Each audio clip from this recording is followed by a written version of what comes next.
One of the things that kept bumping round in my head was these big events that happen.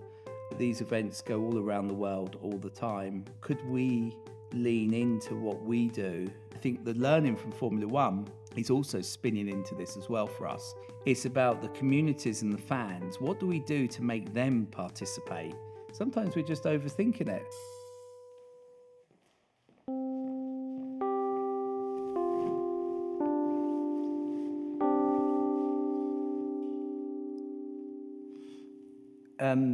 It was clear from the CES project that bringing the systems together was a great success.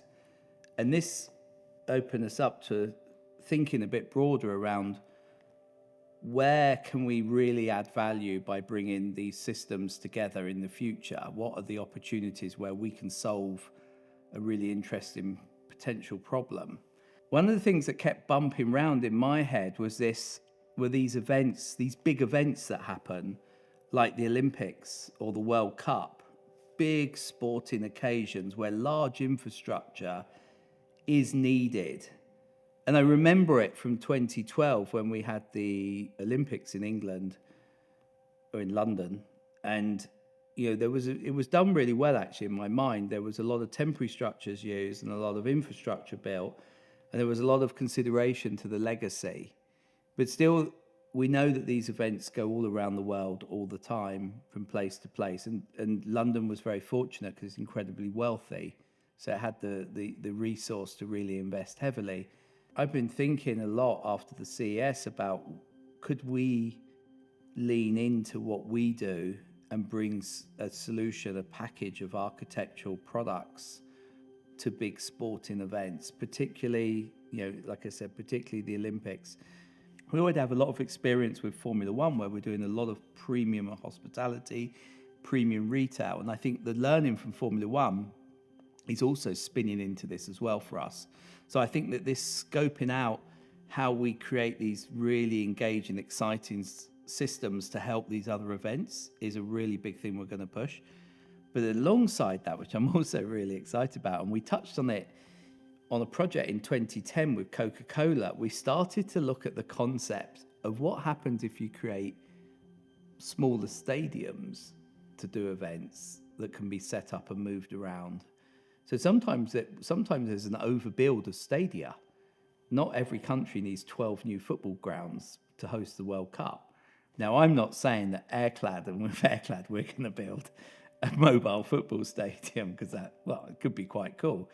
Maybe that is the thing. But I really like the idea of it's not about, for me, just the professional sports people and the people we go to see. It's about the communities and the fans. What do we do to make them participate?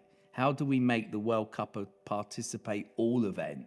So we are spectating and we take place as the spectators, but the general participation is interesting. So I love this idea. When we were doing it with Coca-Cola for the World Cup in South Africa, I was really keen. I really liked it. I was really keen on this idea that we could create mobile stadiums where you could create a touring event or a competition that goes around and lands in a place, and all of a sudden you go out and you play football and you're in this amazing mini stadium and you're the hero for the day with your mates playing football. And to prove this, years ago, I built a mini Champions League stadium, a pure inflatable one. We made that and it toured around. And actually, before I took it on tour, I sneakily took it to my children's school and blew it up in their playground. And they all played football in it. And it was mental. They were so excited, scoring a goal into the Champions League goal. So all these little 4 and 5-year-olds were having a great time. Again, for me, it's not complicated to get people excited. It's the commitment to create the product and mobilize it to these places. And I think the Olympics, the World Cup, many, many big sporting events, what do you call them, FIFA organizations, I think are missing the opportunity to actually connect and create way more energy and value with the spectators and integrate them into the event. And that, I think, will bring the engagement level through the roof, like absolutely mental level. Because, it doesn't take a lot. And I think we overcomplicate stuff. I think a lot of the times people say, oh no, and blah, blah, blah. But it's not that difficult. You know, we've all had children and they get a big present at Christmas and they throw the present away and play with the box.